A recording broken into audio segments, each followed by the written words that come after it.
या एप्रिल महिन्यामध्ये 19 तारखेला येते अक्षय तृतीया. अक्षय तृतीयेला पितरांची सेवा करा आणि हा एक उपाय करा, तुम्हाला पितरांची कृपा मिळाल्याशिवाय राहणार नाही. भगवान विष्णू आणि माता लक्ष्मीची कृपा कशी प्राप्ती करावी, आपल्या जीवनातील अनंत काळाचे असे पुण्य कसे मिळवावे, हे आपण या व्हिडिओमध्ये बघणार आहोत. नमस्कार सर्व स्वामी भक्तांना. अवधूत चिंतन श्री गुरुदेव दत्त. श्री स्वामी समर्थ. जय जय स्वामी समर्थ. तुम्हा सर्वांचं या व्हिडिओमध्ये मनापासून स्वागत आहे. चला तर थोडाही वेळ न दवडता आपण सुरुवात करूया या व्हिडिओमध्ये. आता बऱ्याच ठिकाणी अक्षय तृतीयेला अनन्यसाधारण असं महत्त्व आहे. लग्न जमत नाही, संतान प्राप्ती होत नाही आहे, सारखे अपघात होत आहेत, पैसा कमवलेला जात नाही किंवा कितीही पैसा आला तरी तो टिकत नाही.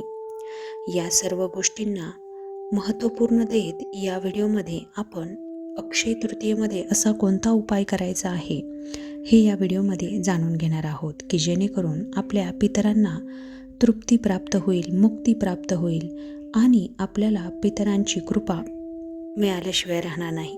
हे बघा मैत्रिणींनो, पितरांची कृपा असणे हा खूप मोठा आपण म्हणू शकतो आशीर्वाद आहे. कारण पितृदोष ज्याच्या मागे असतो त्याच्या जीवनामध्ये कुठलंच काम सफळ होत नाही. त्याच्या जीवनातील म्हणजेच मूळ पहिल्यापासूनच एकतर त्याची प्रकृती खराब असते. जर पितृदोष असेल तर तुम्हाला कोणत्या ना कोणत्या आजाराने त्रस्तलेले असतात. पितृदोष असेल तर तुमचं लग्न जमत नाही. त्यानंतर संतान प्राप्तीमध्ये अडथळे येतात. अपघात होण्याची शक्यता दाट असते. पैसा कुठून कमवावा किंवा पैशाचे मार्ग खुले होत नाही आणि जरी मार्ग खुले झाले, पैसा मिळत राहिला तरी पण तो पैसा कसा टिकून राहणे यासाठी मोठी मुश्किल असते. तर आपण सुरुवात करूया. थोडाही वेळ न दवडता छोट्या शब्दांमध्ये, कमी शब्दांमध्ये आणि कमी वेळेमध्ये आपण हा व्हिडिओ संपवणार आहोत. तर सर्वात महत्त्वाचं म्हणजे लग्न जमत नाही. आता पितृदोषामध्ये लग्नामध्ये खूप सारे अडथळे येतात. अक्षय तृतीयेला तुम्ही जर जल अर्पण केले, आता तुम्हाला प्रत्येक गोष्टीला मी उपाय सांगत आहे. आता ह्या ज्या गोष्टी आहेत, सर्वप्रथम तुम्हाला अक्षय तृतीयेच्या दिवशी सकाळी उठल्यापासून काय करायचं आहे ते सांगते. सकाळी उठल्यावरती तुम्हाला सर्वात अगोदर संकल्प करायचा आहे की देवासमोर बसून तुम्हाला माझा संकल्प कसा करायचा तो व्हिडिओ मी टाकलेलाच आहे. थोडक्यात सांगते की तुम्हाला उजव्या हातामध्ये पाणी घ्यायचं आहे, तांदूळ टाकायचे आहे, त्यामध्ये हळदी कुंकू टाकायचं आहे आणि एक फूल हातामध्ये घ्यायचं आहे आणि भगवंतांना, माता लक्ष्मीला आणि स्वामी महाराजांना प्रार्थना करायची आहे की आज मी जी काही सेवा करणार आहे ती माझ्या पितरांसाठी करणार आहे. पितरांना समर्पित करत आहे की माझ्या पितरांना मुक्ती आणि तृप्ती दे. त्यांचा जो काही आत्म्याचा प्रवास आहे तो सुखकर कर. यासाठीच आजची मी सेवा करणार आहे आणि माझी जी आजची सेवा आहे ती निर्विघ्नपणे पार पडू दे भगवंता. आणि मी जी काही सेवा केली आहे किंवा करणार आहे आजच्या दिवसामध्ये ती माझ्या पितरांसाठी आहे. माझ्या पितरांना तृप्ती आणि मुक्ती मिळण्यासाठीच आहे. हा संकल्प करून तुम्हाला सूर्यनारायणाला नमस्कार करायचा आहे. सूर्य भगवंतांचं दर्शन घ्यायचं आहे. त्यामुळे सकाळी सर्वात प्रथम उठल्यावरती तुम्हाला हा प्रयोग करायचा आहे आणि सूर्य भगवानांचं दर्शन घेताना, त्यांना जल अर्पण करताना तुम्हाला ओम सूर्याय नमः, ओम सूर्याय नमः असा मंत्र जप करायचा आहे. तांब्याच्या भांड्यामध्ये तुम्हाला पाणी अर्पण करायचं आहे. आता हे झालं. त्यानंतर दुसरं म्हणजे आता सेवा नेमकं करायची काय, तर सेवा करताना तुम्हाला सर्वप्रथम कराकेळी प्रत्येक ठिकाणी असते. कराकेळीचे संपूर्ण महत्त्व या अक्षय तृतीयेला दिलेले असते. तर कराकेळीमध्ये तुम्ही पितृदोष पितृस्मृती स्रोत जो आहे तो तुम्हाला नित्यसेवेमध्ये दिलेला आहे. जेव्हा तुम्ही कराकेळी मांडता तेव्हा कराकेळी जेव्हा त्याच्यासमोर बसून देवपूजा करतात त्यावेळेला तुम्हाला पितृस्तुती स्तोत्र म्हणायचं आहे आणि तेही तुम्हाला देवपूजेच्या अगोदर करायचं आहे आणि त्यानंतर तुम्ही देवपूजा करू शकता. आता देवपूजा करताना तुम्हाला ओम पितृदेवताय नमः, ओम पितृदेवताय नमः, ओम पितृदेवताय नमः असा नामजप करायचा आहे. तुम्ही तो 21 वेळा करू शकता, 51 वेळेला करू शकता, परंतु तुम्हाला तो करायचा आहे. जर तुमच्याकडे मासिक पाळी किंवा काही सुतक असेल तर तुम्ही यातली कुठलीही सेवा करू नका. फक्त स्वामी महाराजांचा नामजप तुम्ही या दिवशी करू शकता. आता त्यानंतर सर्वात महत्त्वाचं म्हणजे अक्षय तृतीयेला तुम्हाला कावळ्याला घास खाऊ घालायचा आहे.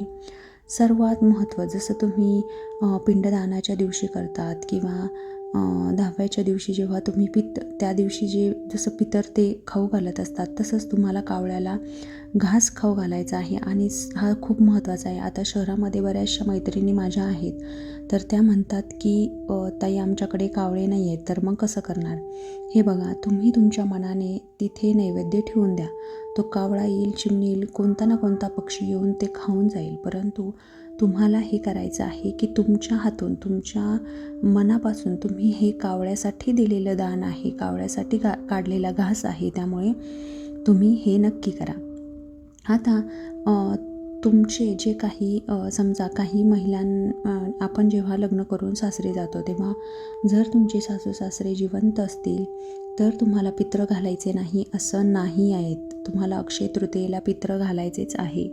जर तुमचे सासू सासरे जिवंत असतील तर त्यांचे सासू सासरे म्हणजे तुमची आजी सासू आजी सासरे हे तुम्हाला जीव घालायचे असतील. जर तेही जिवंत असतील तर त्यांचे सासू सासरे तुम्हाला जीव घालावे लागतील, कारण 3 पिढ्यांपर्यंत पितृदोष हा प्रखर असतो. त्यामुळे तुम्हाला अक्षय तृतीयेला पितृजीवचं घालावे लागतील.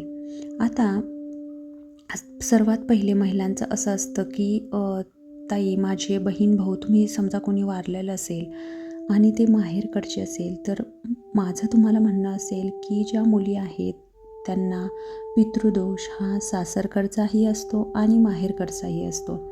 त्यामुळे तुम्ही दोन्हीही जीव घाला. आता जेव्हा तुम्ही समजा एखाद्या घरामध्ये सासू सासरे नसतील तर तुम्हाला ते जर जीव घालायचे असतील तर त्यांच्याऐवजी समजा एखादी सासू तुमची वारलेली असेल तर तुम्ही लेडीज जीव घाला, सासरे वारले असेल तर जेंट्स जीव घाला.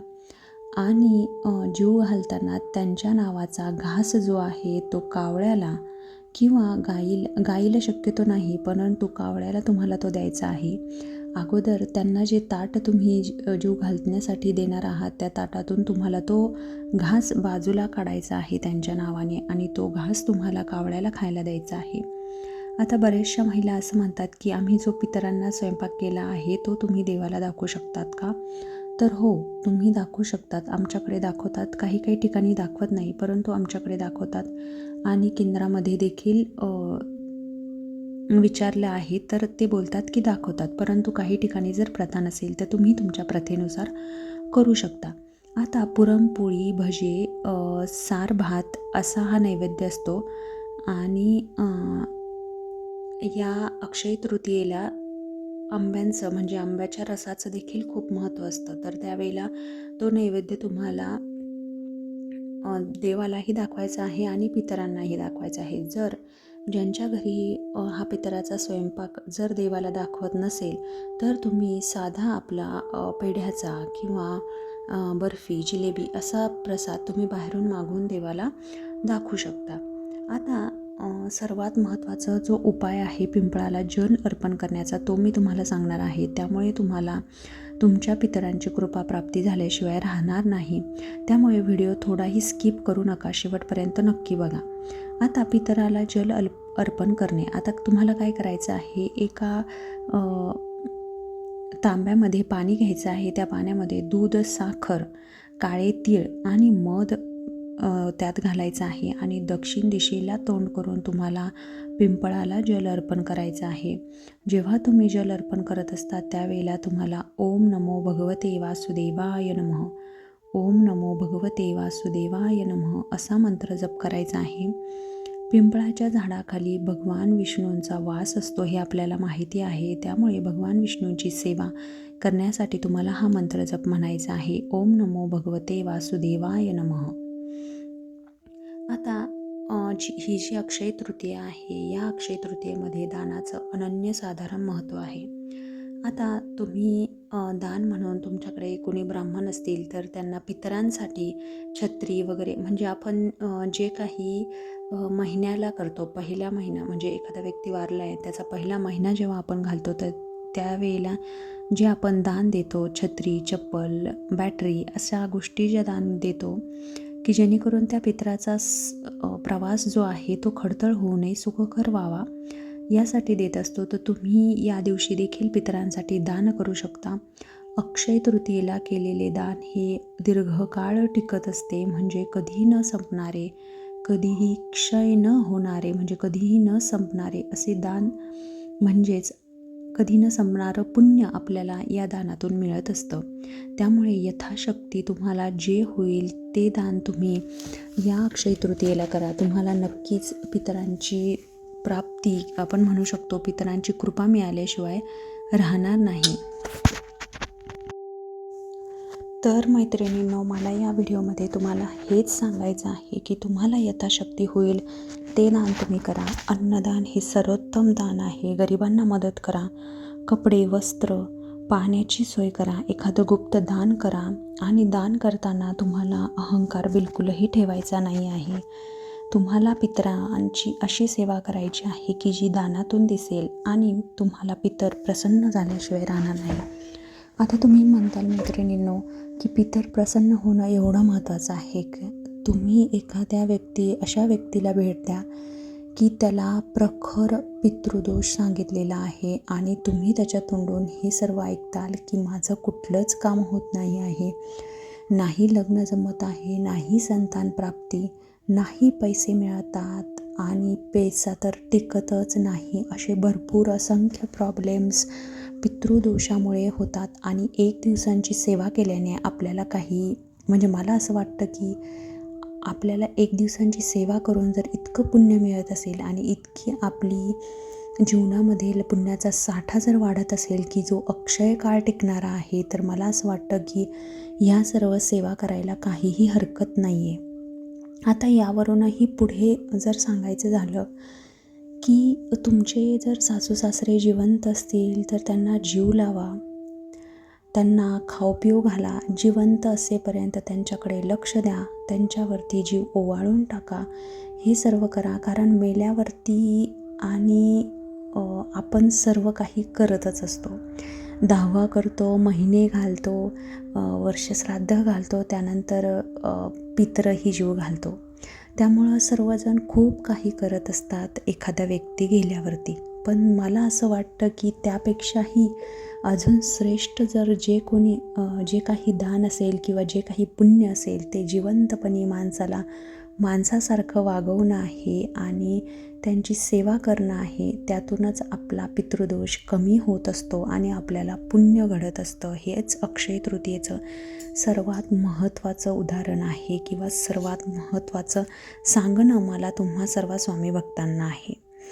आजचा हा व्हिडिओ ह्याच छोट्याशा माहितीकरता मी बनवला होता. तुम्हाला जर हा व्हिडिओ थोडा जरी महत्त्वपूर्ण वाटला असेल, स्वामी महाराजांची थोडीफार सेवा गेल्यासारखं वाटलं असेल, तर या व्हिडिओला लाईक, शेअर आणि सबस्क्राईब नक्की करा. कमेंटमध्ये श्री स्वामी समर्थ, जय पितृदेव असं लिहायला विसरू नका. पितरांची कृपा तुमच्या घरावरती सदैव राहो हीच, आणि तुमच्या घरामध्ये सुख, शांती आणि धनलाभ हो हीच स्वामीचरणी मी प्रार्थना करते. या व्हिडिओला लाईक, शेअर आणि सबस्क्राईब नक्की करा. झालेली सेवा स्वामी महाराजांच्या चरणी रुजू करते. भेटूया अशाच एका नवीन व्हिडिओमध्ये. तोपर्यंत श्री स्वामी समर्थ, जय जय स्वामी समर्थ. धन्यवाद.